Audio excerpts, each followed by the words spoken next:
Hello, I'm Brent Sell. I'm a member of Group 4, and this is our presentation of an ethical dilemma regarding the iPhone that posed a conflict between individual privacy concerns and the need for protecting national security. Following a terrorist attack in December of 2015, the FBI recovered a terrorist's iPhone. The iPhone likely contained information that could help prevent future terrorist attacks. However, if the FBI attempted to recover that information, security features of the iPhone would lock the iPhone and the information would never be recoverable.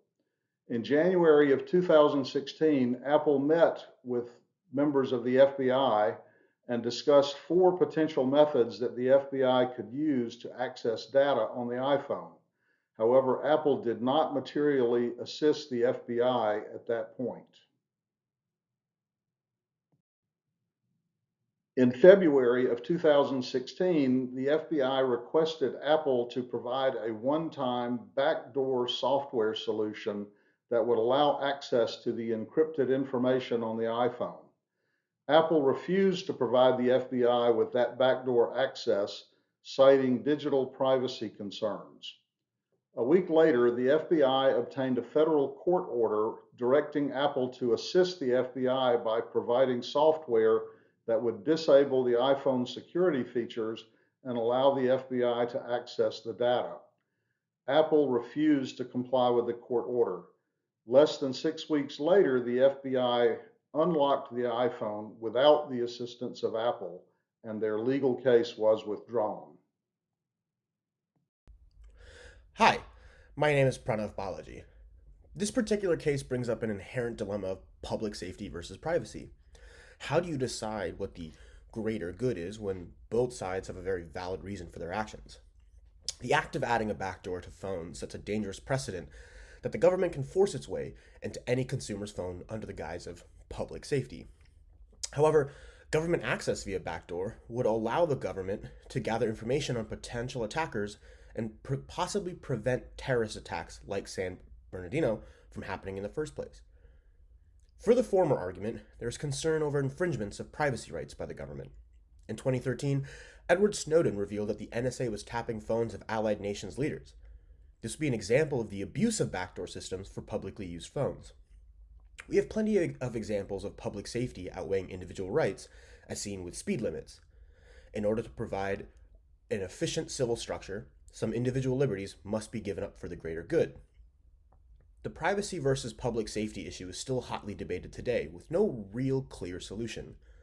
The pandemic in 2020 is also a great example of this debate, with many people both in favor and against things like mask mandates or social distancing. The ultimate goal should be to provide as much public safety as possible without infringing on the rights of private citizens.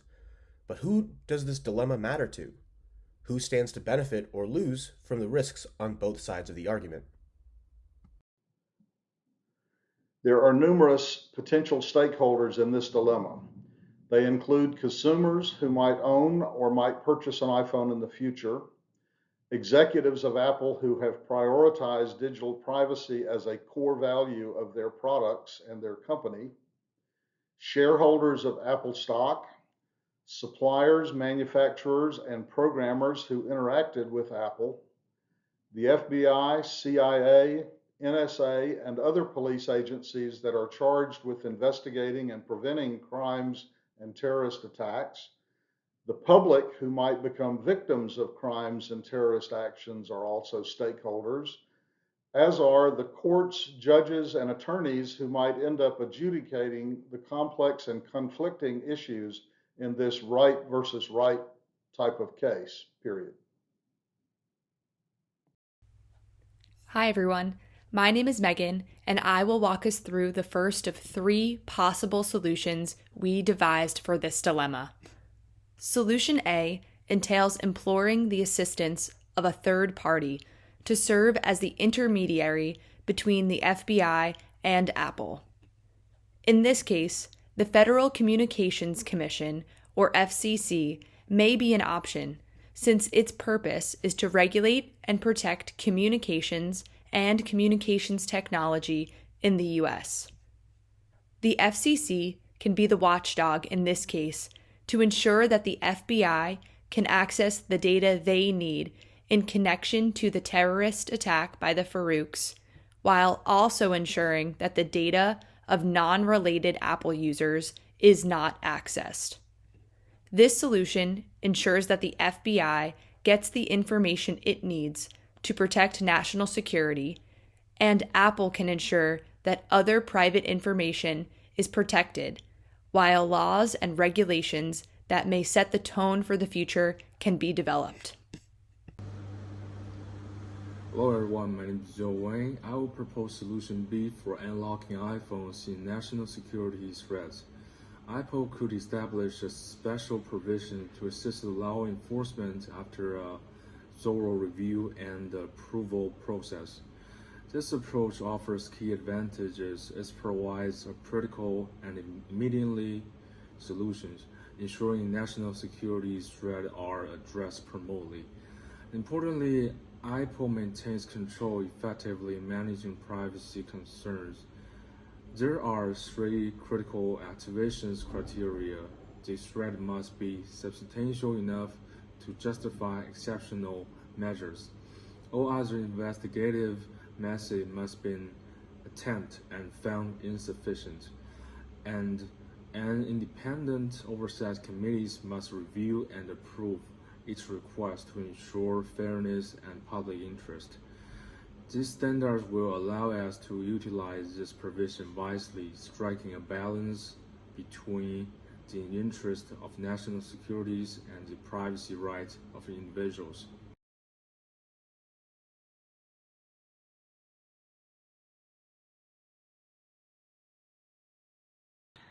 Hi, my name is Yujia, and I will bring out the third possible solution for Apple's dilemma: to build a voluntary data sharing framework.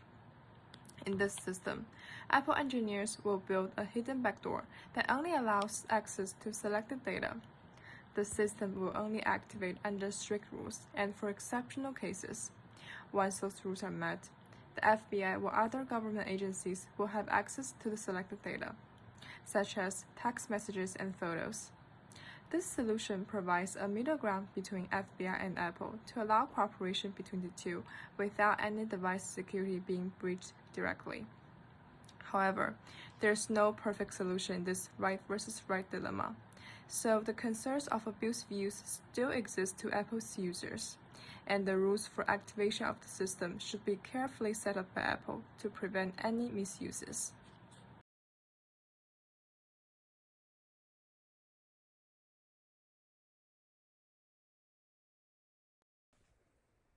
Hi, my name is Isaiah Winokur, and I am here to present our conclusion. At this current point in time, it will be very difficult to find a perfect solution for this inherent dilemma. The goal remains to assist national security in preventing future terrorist acts while maintaining public safety and digital privacy for consumers and users of Apple products and iPhone. We would also look to support those who have put much time and effort into maintaining and finding digital privacy for Apple and iPhone users. The three solutions that we have came up with are having a third-party intermediary, the Federal Communications Commission administrate data access.